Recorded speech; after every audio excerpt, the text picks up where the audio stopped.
واعتصموا بحبل الله جميعا ولا تفرقوا واعتصموا بحبل الله جميعا ولا تفرقوا لا حول ولا قوة إلا بالله العلي العظيم اعوذ بالله من الشیطان الرجیم بسم اللہ الرحمن الرحیم الحمد للہ رب العالمین والصلاة والسلام علی اشرف الانبیاء والمرسلین سیدنا بالقاسم المصطفى محمد وآلہ الطیبین الطاہرین المعصومین ولعنۃ اللہ علی اعدائهم اجمعین من الآن الى قیام یوم الدین اما بعد فقد قال اللہ تبارک و تعالی فی القرآن الکریم اعوذ باللہ من الشیطان الرجیم بسم اللہ الرحمن الرحیم وَأَطِيعُوا اللَّهَ وَرَسُولَهُ وَلَا تَنَازَعُوا فَتَفْشَلُوا وَتَذْهَبَ رِيحُكُمْ وَاصْبِرُوا إِنَّ اللَّهَ مَعَ الصَّابِرِينَ صدق اللہ العلی العظیم۔ ناظرین گرامی السلام علیکم۔ میں سب سے پہلے آپ تمام حضرات کی خدمت میں ولادت باسعادت حضرت ختم مرتبت محمد مصطفیٰ صلی اللہ علیہ وآلہ وسلم کی مبارکباد اور تہنیت پیش کرتا ہوں، اور ساتھ ہی ان کے خلف صالح، ان کے فرزند امام جعفر صادق علیہ الصلوۃ والسلام کی ولادت کی بھی مبارکباد پیش کرتا ہوں۔ اور یہ ہفتہ کہ جسے رہبر کبیر انقلاب امام خمینی رحمۃ اللہ علیہ نے ہفتہ وحدت کا عنوان دیا ہے، اس میں دنیا بھر کے تمام مسلمانوں کو اتحاد و اتفاق اور ہمدلی و یکجہتی کی دعوت دیتا ہوں۔ جیسا کہ آپ کو معلوم ہے کہ قرآن مجید نے متعدد مقامات پر اللہ کے ماننے والوں کو، مسلمانوں کو، ایمان رکھنے والوں کو اتحاد و یکجہتی کی دعوت دی ہے اور حکم دیا ہے۔ انہی موارد میں سے یہ آیہ کریمہ ہے جس کو ابھی میں نے آپ کی خدمت میں پیش کیا اور اس کی تلاوت کا شرف حاصل کیا، سورہ مبارکہ انفال کی آیت نمبر 46، کہ جس میں بہت واضح الفاظ میں پروردگار عالم ارشاد فرما رہا ہے وَأَطِيعُوا اللَّهَ وَرَسُولَهُ، اللہ اور اس کے رسول کی اطاعت کرو، وَلَا تَنَازَعُوا، اور جھگڑا نہ کرو، فَتَفْشَلُوا وَتَذْهَبَ رِيحُكُمْ، ورنہ تم سست پڑ جاؤ گے اور تمہاری جو ایک ہیبت ہے، تمہارا جو روب اور دبدبہ ہے وہ ختم ہو جائے گا۔ بڑا ہی خوبصورت جملہ استعمال کیا ہے قرآن مجید نے، جو کہ ہم لوگ بھی اپنی زبان میں محاورے کے طور پہ استعمال کرتے ہیں۔ وَتَذْهَبَ رِيحُكُمْ، اور تمہاری ہوا ختم ہو جائے گی، یعنی جو ہوا بنی ہوئی ہے اور جو لوگوں کے ذہنوں میں تمہارا دبدبہ ہے، روب ہے اور ایک شان و شوکت ہے، وہ ختم ہو جائے گی۔ وَاصْبِرُوا، اور صبر کرو، اس لیے کہ بعض موارد آئیں گے کہ جس میں ممکن ہے کچھ تکلیف پہنچے تمہیں ایک دوسرے سے، تو ایسے موقع پر صبر کرو، بے شک اللہ صبر کرنے والوں کے ساتھ ہے۔ میں اتحاد اسلامی کے عنوان سے چند نکات آپ کی خدمت میں اس وقت پیش کروں گا، بہت مختصر وقت میں۔ سب سے پہلا مسئلہ جب اتحاد کی بات آتی ہے تو یہ آتا ہے سامنے اور یہ سوال اٹھایا جاتا ہے کہ اتحاد کا مطلب کیا ہے؟ کیا اتحاد کا مطلب یہ ہے کہ ہم اپنے عقیدے سے دستبردار ہو جائیں، اپنے عقیدے کو ترک کر لیں، یا سامنے والا اپنے عقیدے کو ترک کر کے ہمارا عقیدہ اختیار کر لے، اپنے مذہب کو چھوڑ کر ہمارے مذہب میں چلا آئے؟ تو واضح سی بات ہے اور جواب بالکل واضح ہے اور سبھی کو پتہ ہے، ہر سالم ذہن اس بات کو بخوبی درک کرتا ہے کہ اتحاد کی جب دعوت دی جاتی ہے، اتحاد اسلامی کی جب بات کی جاتی ہے، تو قطعاً کسی کا بھی منشا یہ نہیں ہوتا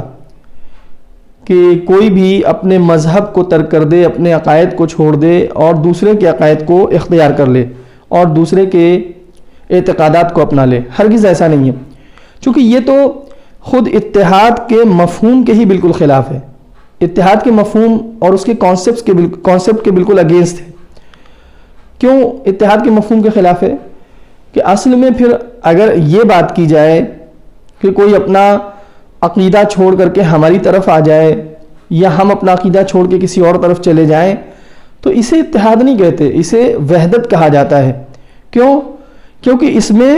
پھر دو نہیں رہیں گے کہ اتحاد کا تصور پیدا ہو۔ اتحاد کے تصور کے لیے ضروری ہے کہ دو چیزیں ہوں۔ اتحاد کہتے ہیں جب دو چیزیں اپنے خصوصیات کو باقی رکھتے ہوئے کسی کامن پوائنٹ پر ایک ہو جائیں، کسی مشترک نقطے کے اوپر ایک ہو جائیں، اسے اتحاد کہتے ہیں۔ لیکن اگر دو چیزیں اپنے خصوصیات کو چھوڑ دیں تو پھر دو ہی باقی نہیں رہتی کہ اتحاد کا تصور پیدا ہو۔ اتحاد کا پھر تصور ہی ختم ہو جائے گا، کانسیپٹ ہی ختم ہو جائے گا سرے سے۔ تو اتحاد کا مطلب اصل میں کیا ہے؟ اتحاد کا مطلب یہی ہے کہ اپنے اختلافات کے باوجود، کہ جو بھی نظریاتی اختلاف ہیں، اعتقادی اختلاف ہیں، فکری اختلاف ہیں، ان کے باوجود اپنے مشترکات پر اور کامنز کے اوپر، جو کامن پوائنٹس ہیں ان کے اوپر ہم یکجا ہو جائیں، ان کے اوپر متحد ہو جائیں، اور ان کے بیس کے اوپر ہم اپنے دشمن کے خلاف کھڑے ہوں۔ اب ہمارے جو کامن پوائنٹس ہیں وہ بہت سارے ہیں، سب کو پتہ ہے، لیکن میں یہاں پر اصول دین یا عقائد کی دنیا میں جو ہمارے کامن پوائنٹس ہیں ان کے اوپر تھوڑی سی ایک روشنی ڈال دوں اور اشارہ کر دوں، اور فروع دین میں جو ہمارے کامن پوائنٹس ہیں ان کے اوپر بھی ایک روشنی کرتا ہوا چلوں اور اشارہ کر دوں کہ اصول دین میں جو ہمارے مشترکات ہیں، توحید ایک ہے، اسی کے ساتھ نبوت پر سب کا عقیدہ ہے، قیامت پر سب کا عقیدہ ہے، قرآن سب مانتے ہیں، احادیث رسول کو سب مانتے ہیں۔ تو یہ عقائد کی دنیا میں ہمارے اعتقادات ہیں۔ اسی طرح جنت و جہنم کا تصور، پل صراط کا تصور، میزان کا تصور، حساب و کتاب کا تصور، قبر کا تصور، سوال منکر و نکیر کا تصور، عالم برزخ کا تصور، یہ سب اعتقادات کی دنیا میں ہمارے مشترکات ہیں۔ اور فروع دین میں جب ہم قدم رکھتے ہیں تو وہاں پر ہم دیکھتے ہیں نماز ہے، روزہ ہے، حج ہے، زکوٰۃ ہے، جہاد ہے، امر بالمعروف ہے، نہی از منکر ہے، یہ سارے کے سارے ہمارے مشترکات ہیں۔ اتحاد کا وہ اصل مطلب کیا ہے؟ لب لباب کیا ہے اتحاد کا؟ اتحاد کا لب لباب ہم قرآن مجید کی اس آیت سے لیں جسے ہم آیت الکرسی میں بھی پڑھتے ہیں۔ قرآن میں کیا ارشاد ہو رہا ہے؟ اعوذ باللہ من الشیطان الرجیم، من یکفر بالطاغوت ویؤمن باللہ فقد استمسک بالعروۃ الوثقی، کہ جو اللہ پر ایمان رکھتا ہو اور طاغوت کا انکار کرتا ہو۔ اللہ کا اقرار، طاغوت کا انکار۔ البتہ یہ بھی دیکھیں لطف ہے کہ طاغوت کا انکار پہلے کہا گیا، من یکفر بالطاغوت، جیسے کہ آپ دیکھیں کلمے میں بھی پہلے ہم سے انکار کرایا جاتا ہے، لا الہ، کوئی بھی جھوٹا خدا نہیں ہے، کوئی بھی لائق عبادت نہیں ہے، الا اللہ، سوائے اللہ کے کہ جو اکیلا ہے، یکتا ہے اور لائق عبادت ہے۔ یہاں پر بھی پہلے طاغوت کا انکار کرایا جا رہا ہے کہ طاغوت کا انکار اور اللہ پر ایمان اور اس کا اقرار، اس کی وحدانیت کا اقرار، یہ جس نے کر لیا اس نے ایک مضبوط، یعنی ایک مضبوط وسیلہ گویا کہ اختیار کر لیا۔ ایک مضبوط، عروہ کہتے ہیں کسی ہینڈل کو کہ جو بہت مضبوط ہو، یعنی اس نے ایک بہت مضبوط وسیلہ اختیار کر لیا اور اس سے متمسک ہو گیا۔ تو یہ دو چیزیں بیسیکلی چاہیے۔ اچھا، اس میں آپ دیکھ سکتے ہیں اس وقت جو عالم اسلام ہے اس میں ایک چیز تو بہت ملتی ہے اور سب جگہ موجود ہے، وہ ہے اللہ کا اقرار، اللہ کے اوپر ایمان اور اس کی وحدانیت کی گواہی، یہ تو سب دے رہے ہیں۔ جو مین مشکل ہے وہ ہے طاغوت کا انکار، سرکشوں کا انکار، وہ نہیں ہو رہا ہے۔ دنیا کی جو سامراجی طاقتیں ہیں، جو سب سے بڑے طاغوت ہیں اور زمانے کے طاغوت ہیں، ان کا انکار نہیں ہو رہا ہے۔ اس پر آ کر کے ہمیں متحد ہونا ہے، یعنی ہم سب کو اللہ پر ایمان رکھنا ہے اور طاغوت کا انکار کرنا ہے۔ اچھا، جب اتحاد کی بات آتی ہے تو بعض لوگ اس کے اندر دیکھیں، کچھ لوگ پرو اتحاد ہیں، کچھ لوگ اگینسٹ ہیں۔ جو پرو ہیں اتحاد کے، بہت زیادہ اتحاد کو پروموٹ کرتے ہیں، وہ اس طرح سے آ کر کے اتحاد کے کانسیپٹ کو سمجھانے کی کوشش کرتے ہیں کہ رہے یہ شیعہ سنی کچھ نہیں ہے، یہ نبی صلی اللہ علیہ وسلم کے دور میں یا ان کے بعد یہ تھا ہی نہیں، یہ شیعہ سنی کا کانسیپٹ، سب مسلمان تھے اور بس، یہ شیعہ سنی کچھ نہیں ہے۔ تو میں کہوں گا نہیں، یہ بھی غلط ہے کہنا۔ خود شیعہ کا تصور تو بالکل مسلم ہے کہ نبی صلی اللہ علیہ وسلم کے زمانے میں بھی تھا، کیونکہ وہ حدیثیں موجود ہیں جو ہمارے یہاں بھی موجود ہیں، اہل سنت حضرات کے منابع بھی موجود ہیں، کہ جس میں باقاعدہ مولا کائنات علیہ السلام سے رسول خدا صلی اللہ علیہ وآلہ وسلم نے فرمایا کہ علی،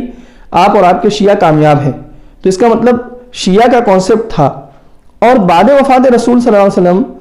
تو باقاعدہ ہمیں ملتا ہے کہ بہرحال امت اسلامی کے دو دھڑے ہیں اور دو حصے ہیں، دو گروہ ہیں۔ ایک گروہ وہ ہے کہ جو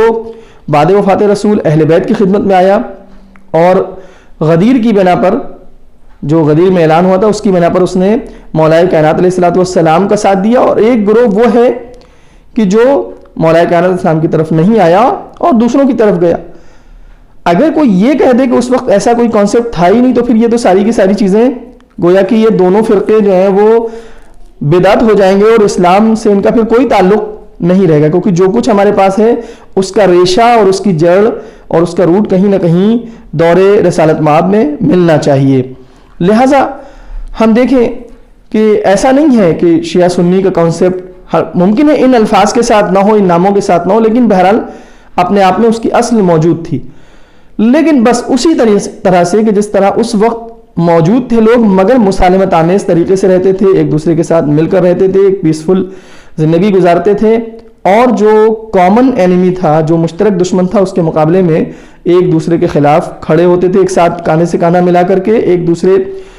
کے ساتھ مل کر اس کے خلاف کھڑے ہوتے تھے۔ تو یہی صورتحال آج ہمیں بھی اختیار کرنا ہے، اور یہی اتحاد کا اصل مطلب ہے، اور میں سمجھتا ہوں کہ یہ بات سب کے لیے قابل قبول ہونا چاہیے۔ میں امید کرتا ہوں کہ یہ بات جو میں نے عرض کی آپ کی خدمت میں یہ واضح ہوگی، اور ہم سب کوشش کریں کہ اس پر عمل کر سکیں۔ والسلام علیکم ورحمۃ اللہ وبرکاتہ۔